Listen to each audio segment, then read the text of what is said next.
Bueno, Shabbat Shalom. Qué bueno que estamos celebrando al Eterno y bueno, comenzamos el Shabbat. La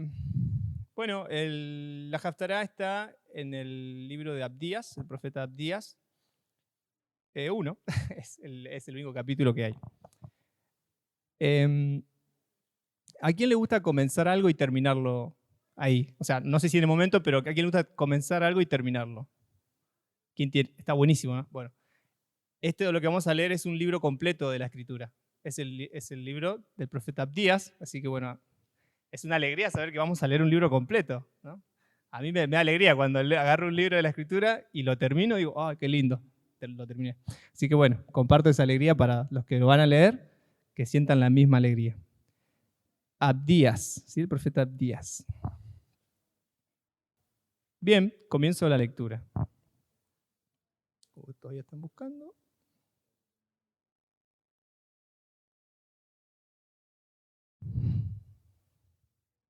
Bien. Esto es lo que dice el Señor y Dios acerca de Edom. Hemos oído un mensaje de parte del Señor. Un heraldo ha sido enviado a las naciones diciendo, vamos, marchemos a la guerra contra ella. Te haré pequeño entre las naciones, totalmente menospreciado. La soberbia de tu corazón te ha engañado.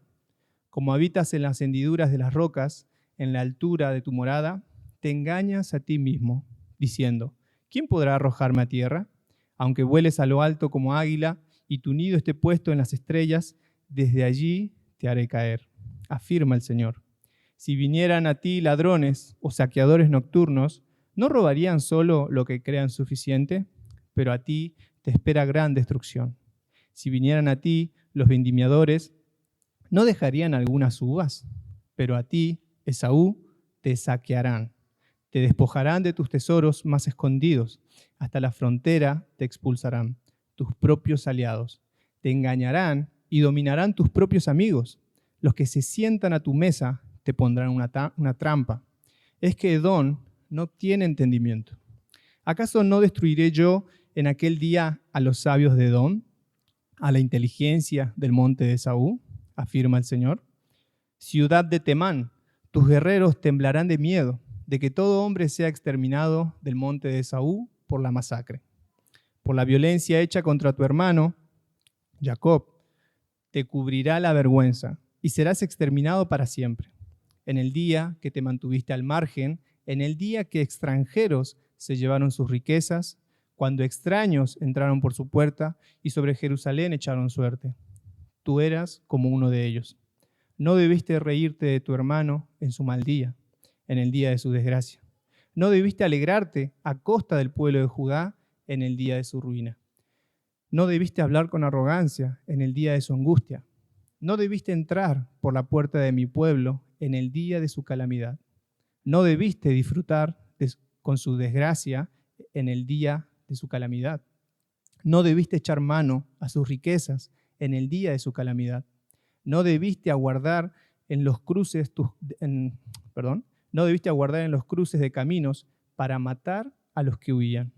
No debiste entregar a los sobrevivientes en el día de su angustia, porque cercano está el día del Señor contra todas las naciones. Como hiciste, se te hará. Sobre tu cabeza recaerá tu merecido, pues sin duda que así como ustedes bebieron de mi copa en mi monte santo, así también la beberán sin cesar todas las naciones. Beberán y beberán. Entonces serán como si nunca hubieran existido. Pero en el monte Sión habrá liberación y será sagrado. El pueblo de Jacob recuperará sus posesiones. Los descendientes de Jacob serán fuego y los de José llama. Pero la casa real de Esaú será paja. Le pondrán fuego y la consumirán, de tal forma que no quedará sobreviviente entre los descendientes de Esaú. El Señor lo ha dicho. Los del Nehuet poseerán el monte de Esaú. Los de la región de Cefalá poseerán Filistea. También poseerán los campos de Efraín y de Samaria, y los de Benjamín poseerán Galaad. Los exiliados, este ejército de israelitas que viven entre los cananeos, poseerán la tierra hasta Serapta. Los desterrados de Jerusalén que viven en Sefarat poseerán las ciudades del Neue. Los libertadores subirán al monte Sión para gobernar la región montañosa de Esaú. Y el reino será del Señor. Amén. Bueno, para dar un poco el contexto, lo que está haciendo el profeta Abdías, esto sucede en el siglo VI a.C., justo Babilonia está invadiendo a Jerusalén, y lo que está haciendo Edom, para ese entonces la familia de Edom, es aprovecharse de la situación que está pasando Israel y también empieza a saquear las ciudades de Israel. ¿Sí? Babilonia empieza a invadir Jerusalén y Edom dice, bueno, vamos a aprovechar que los están invadiendo y vamos a empezar a saquear las ciudades de Israel, e incluso perseguían y asesinaban a los refugiados de Israel, ¿sí? que de alguna forma huían de la invasión de Babilonia. ¿Sí? En ese tiempo también estuvo la destrucción del templo. Bien, ahora vamos también a dar un poquito el contexto de Edom, ¿sí? Porque venimos de una parashá donde se habla de Jacob y de Esaú. El pueblo de Edom era único porque tenía ancestros en común con los israelitas. Ambos pertenecían a la familia de Abraham, con quien Sara, su esposa, tuvieron a Isaac. Y después Isaac, ¿con quién tuvo a su hijo? Con Rebeca, que lo vimos esta para allá. Y tuvieron dos hijos, ¿no? Que era Jacob y Esaú. Y de ahí, de Esaú, vimos en la para allá y en el libro también de Génesis, nos cuenta la historia de estos dos hermanos que no se llevaban bien, ¿no? Había como una mentira, Esaú quería perseguir a Jacob y también lo quería asesinar porque lo engañó y ¿cómo decirlo? Lo engañó y se quedó con la primogenitura. Bien, entonces, luego ellos recibieron los nombres, tanto Jacob como Esaú, recibieron los nombres de Israel y Esaú, Edom, que eventualmente se convierten en las familias que descendieron de ellos. Estas familias reprodujeron la misma relación difícil de sus ancestros, ¿sí? Que venía de un problema familiar. Así que vamos a hacer un repaso. Jacob fue conocido como Israel y Esaú, Edom. Entonces creo que ahora se entiende mejor la Haftará cuando habla de que Edom va a ser castigado por lo mal que hizo al aprovecharse de Israel. Pero bueno, voy a leer algo también que seguramente lo van a poner ahí. El Salmo 137, 7. ¿Sí? No hace falta que lo busquen si lo quieren anotar. Dice, Salmo 137, 7. Señor, acuérdate de los edomitas en el día en que cayó Jerusalén. Arrásenla, gritaban. Arrásenla hasta sus cimientos. Y ahora también si quieren anotar, en Amós 1:11 dice, así dice el Señor, por 3 pecados de Edom y por el cuarto no anularé su castigo, porque persiguió a espada a su hermano y mató a las mujeres del país, porque dio rienda suelta a la ira y no dejó de alimentar el enojo. Hasta acá creo que se entiende lo que está reprendiendo el profeta Abdías, ¿no? Más o menos estuvimos leyendo y creo que se ve que Edom realmente se aprovechó de la situación de Israel y ¿qué hizo? O sea, terminó asesinando hermanos israelitas y se aprovechó, tomó sus riquezas, que eso era lo que decía la Haftará. Perdón, se me cae el micrófono. Sí. Bien, ahora vamos a repasar un poquito más la Haftará, ¿sí? Hay algo muy puntual. ¿Por qué creen que Edom tenía esa actitud? Además de que quería aprovecharse y este problema que tenía de Esaú con Jacob, es que hay una parte en la Haftará que es literal lo que sucede. En Abdías, del verso 2 al 4, dice, te haré pequeño entre las naciones, totalmente menospreciado. La soberbia de tu corazón te ha engañado. Como habitas en las hendiduras de las rocas, en la altura de tu morada, te engañas a ti mismo, diciendo, ¿quién podrá arrojarme a tierra? Aunque vueles a lo alto como águila y tu nido esté puesto en las estrellas, desde allí te haré caer, afirma el Señor. Bueno, esta exhortación es literal, porque la familia de Edom vivía en las montañas del desierto. Ellos tenían como una montaña y ahí estaba prácticamente las casas. Entonces ellos se decían a sí mismos que vivían cerca de las estrellas y que por eso eran una familia poderosa. Entonces, ¿qué es lo que dice el profeta Abdías? Que incluso aunque crean que viven en las estrellas y están en lo alto como un águila, el Señor los va a bajar. Y así es como sucedió. Esa actitud los llevó a tener soberbia, ¿sí? De Edom. Y también no solamente soberbia, sino aprovecharse de lo que Babilonia estaba haciendo. Aprovechó que se estaba destruyendo el templo y ellos hicieron lo que quisieron. Y la reprensión de de Abdías a Edom, a pesar de que tenían una relación familiar, era justamente para decirle que a pesar de la relación familiar que estaban teniendo, Edom no quiso mover un pelo, ¿sí? Totalmente soberbio. Bien. Ahora, hay algo de la Haftará que a mí me llamaba la atención, que cuando hace la reprensión en el verso 15, no dice que solamente el juicio viene para Edom. Dice que el juicio viene para todas las naciones. Entonces, uno dice, bueno, lo vuelvo a repasar, que dice el verso 15, porque cercano está el día del Señor contra todas las naciones. Como hiciste, se te hará. Sobre tu cabeza recaerá tu merecido. Un dato curioso es que en hebreo las letras para decir Edom también se usan para decir humanidad. Entonces, es más que claro que el juicio no es solamente para Edom, sino para las naciones que vayan en contra de Israel.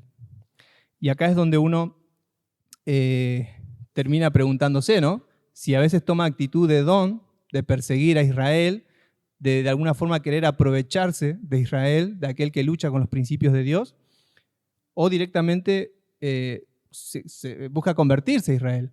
Porque el profeta dice muy claro, y lo dice el Eterno, va a venir juicio con aquellos que son como Edom. Al final de la Haftará, o del libro, vemos que el Eterno promete también redención, ¿sí? Y en el Eterno siempre hay redención y esperanza, siempre. Entonces yo creo que eso es algo que siempre lo remarcamos. Pero también quería hacer la conexión con la parashá, ¿sí? ¿Cuál es el paralelismo que hay con la parashá? Es una pregunta, pero es complicado, pues sería como repasar todo. Pero vamos a hacer un paralelismo capaz, como en cierta forma, ¿no? No hay como parentesco, pero sí hay como un contraste. En la parashá vimos que Jacob muestra la humildad a buscar reconciliación con Esaú, ¿sí? Eso lo vimos muy claro, le enviaba regalos y quería la reconciliación. Y oraba por protección también. En Edom, vimos en la Haftará, que Edom es condenado por el orgullo, al creerse superior de su posición, porque vivía en las alturas, y al hacer alianza con los enemigos de Israel. Son dos cosas diferentes, tanto como Jacob y Edom en la Haftará. ¿Qué es lo que podemos ver? Es que el Eterno honra la humildad y la búsqueda de reconciliación, pero juzga claramente el orgullo y la violencia. Por eso es que muchas veces nosotros tenemos que saber en qué posición nos vamos a poner, si realmente vamos a buscar esa reconciliación o solamente vamos a ser violentos. Porque el Eterno, como lo dice acá, el Eterno honra al que es humilde y busca la reconciliación, pero juzga claramente al que es orgulloso y acciona con violencia. Otro paralelismo que hay es que Dios le confirma a Jacob que él va a ser el portador de las promesas, ¿sí? Del pacto.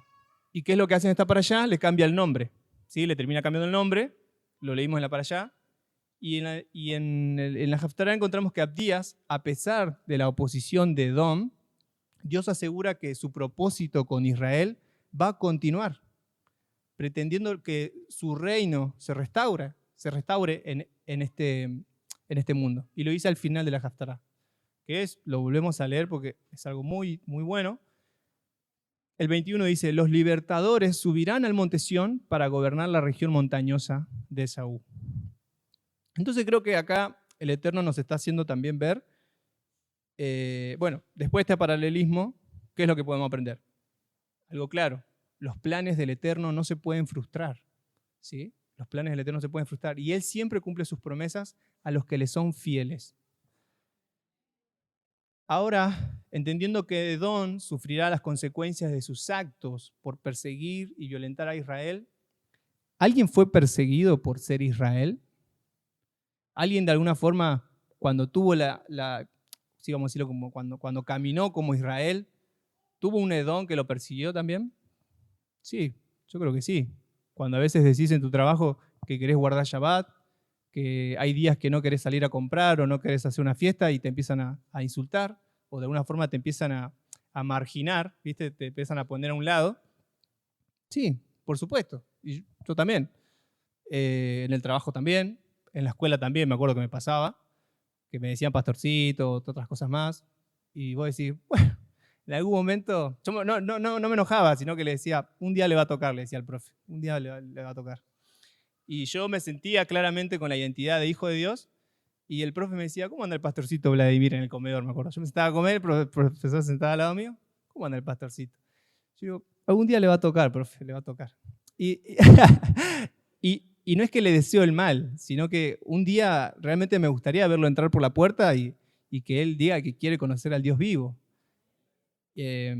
Entonces, no es que digo que él sea Edom y quiero que le caiga la justicia o la ira, porque también entendemos que la justicia viene del Eterno. Él es el único sabio para hacer el juicio divino.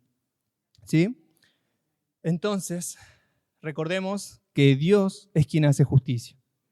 Él es el único que tiene el poder para hacerlo con sabiduría. Así que confiemos en su voluntad y sujetémonos a su palabra y todo marchará bien. ¿Sí? Eso quería compartir más. Shalom.